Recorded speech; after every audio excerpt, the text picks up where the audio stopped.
आकाशवाणी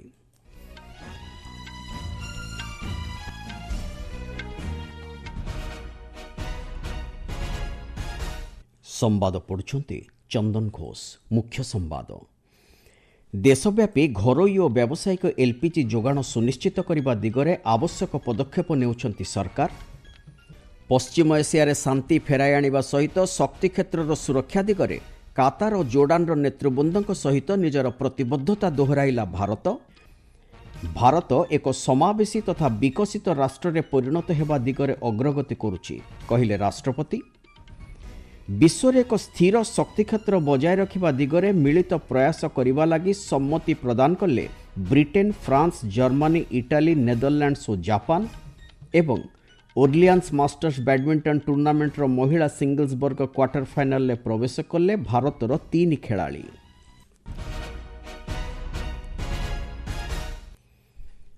उपसागरीय अंचल में शक्ति परिवहन क्षेत्र उपरे हेउथिबा संप्रति आक्रमण नहीं भारत उद्वेग प्रकाश करिछि।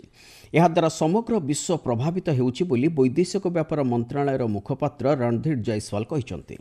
गतकाली नुआदिल्ली ठारे अनुष्ठित एक सांबादिक सम्मेलन रे उपसागरीय अंचल में शक्ति भित्तिभूमि उपरे आक्रमण संपर्कित एक प्रश्नर उत्तर देई से कहिसंति।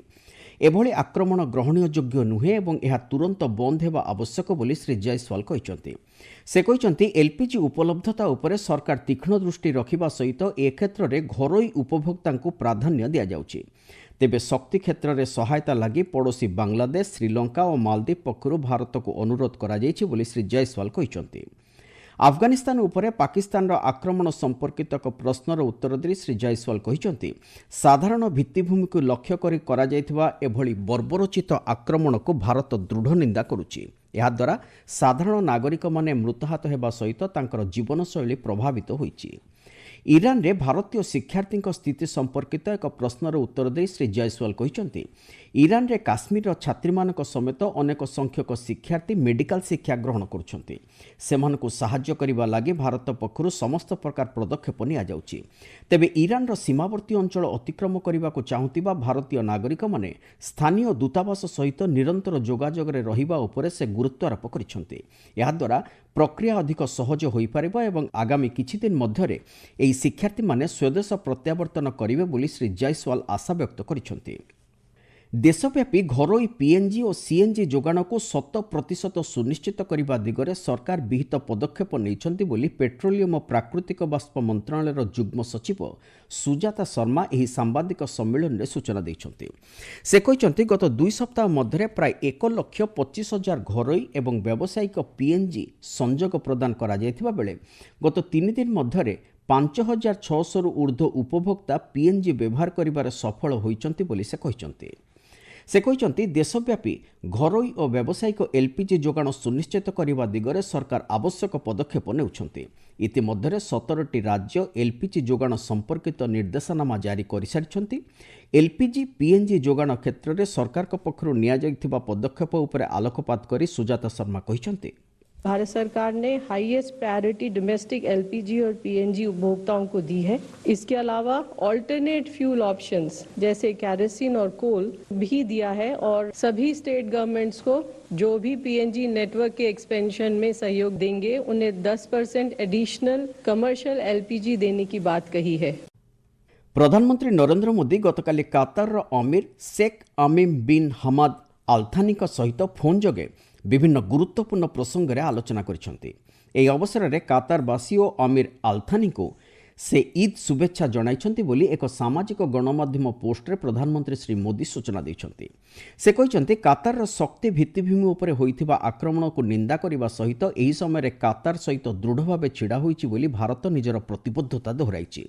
सेठारे थिबा भारतीय संप्रदायक प्रति कातार पक्षरु प्रदान करा जाइथिबा सहायता लागि प्रधानमंत्री कृतज्ञता जणाइछंती। एतद् व्यतीत हरमुज प्रणाली रे सुरक्षित एवं मुक्त जहाज चलाचल दिगरे उभय भारत और कातार प्राधान्य देउछंती बोली श्री मोदी कहिसंती।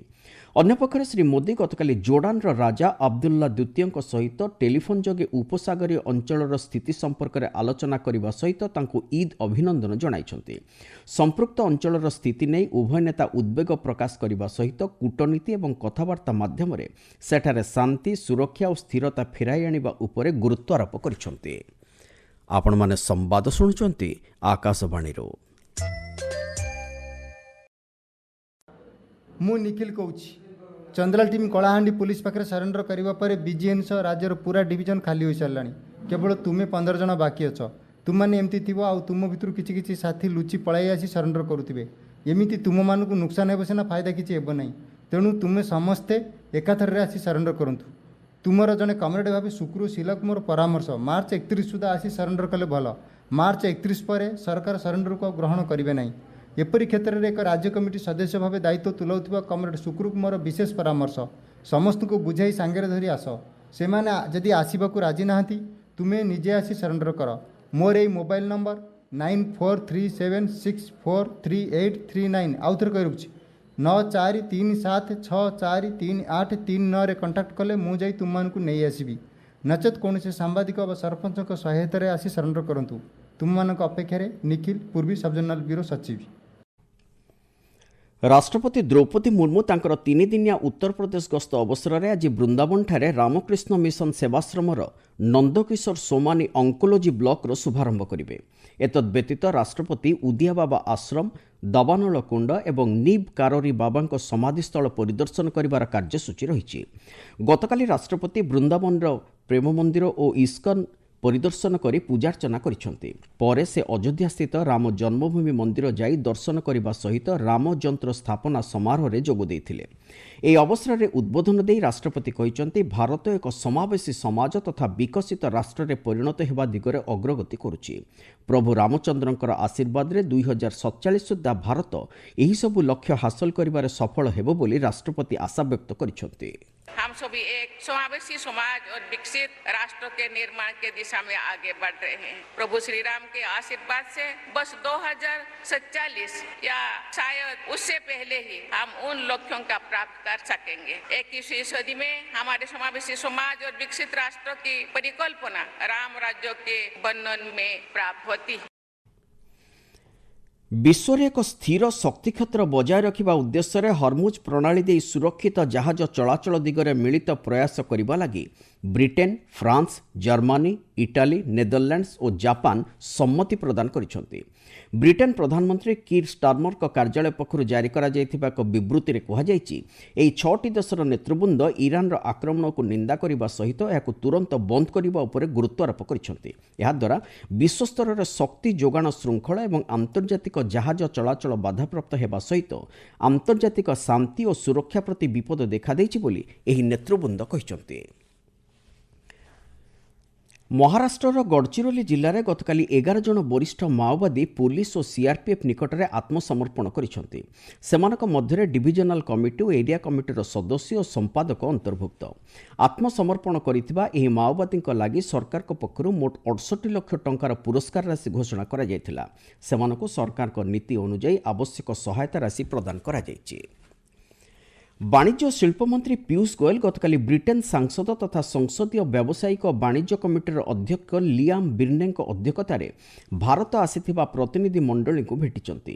ସାମାଜିକ ଗଣମାଧ୍ୟମ ପୋଷ୍ଟରେ ଏ ସମ୍ପର୍କରେ ସୂଚନା ଦେଇ ଶ୍ରୀ ଗୋୟଲ କହିଛନ୍ତି, ଭାରତ ବ୍ରିଟେନ୍ ସମ୍ପର୍କର ଅଗ୍ରଗତି, ବିଶେଷ କରି ଅର୍ଥନୈତିକ ଅଭିବୃଦ୍ଧି, ନିରନ୍ତର ବିକାଶ ଏବଂ ନବସୃଜନତା ଉପରେ ଏହି ଆଲୋଚନା ସମୟରେ ପ୍ରାଧାନ୍ୟ ଦିଆଯାଇଥିଲା। ଏହି ଭାଗିଦାରୀ ମାଧ୍ୟମରେ ଦୁଇ ଦେଶ ଲାଗି ନୂତନ ସୁଯୋଗ ସୃଷ୍ଟି ହେବ ବୋଲି ଶ୍ରୀ ଗୋୟଲ ଆଶାବ୍ୟକ୍ତ କରିଛନ୍ତି।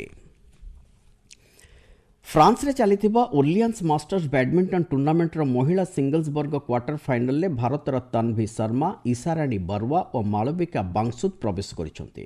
ତନ୍ଭି ଶର୍ମା ଅନମୋଲ ଖାରଙ୍କୁ 21-14, 21-17 ସେଟ୍ରେ ପରାସ୍ତ କରିଥିବା ବେଳେ ଇଶାରାଣୀ କାନାଡାର ୱେନ୍ ୟୁ ଝାଙ୍ଗଙ୍କୁ 21-11, 14-21, 21-17ରେ ହରାଇଛନ୍ତି। ସେହିଭଳି ମାଳବିକା ବାଂସୁଦ ମାଲେସିଆର ୱଙ୍ଗ ଲିଙ୍ଗ ଚିଙ୍କୁ 24-22, 21-13ରେ ପରାସ୍ତ କରିଛନ୍ତି। ମୁଖ୍ୟ ସମ୍ବାଦଗୁଡ଼ିକ ପୁଣି ଥରେ।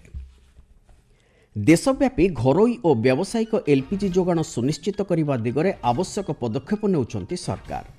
ପଶ୍ଚିମ ଏସିଆରେ ଶାନ୍ତି ଫେରାଇ ଆଣିବା ସହିତ ଶକ୍ତି କ୍ଷେତ୍ରର ସୁରକ୍ଷା ଦିଗରେ କାତାର ଓ ଜୋର୍ଡାନର ନେତୃବୃନ୍ଦଙ୍କ ସହିତ ନିଜର ପ୍ରତିବଦ୍ଧତା ଦୋହରାଇଲା ଭାରତ।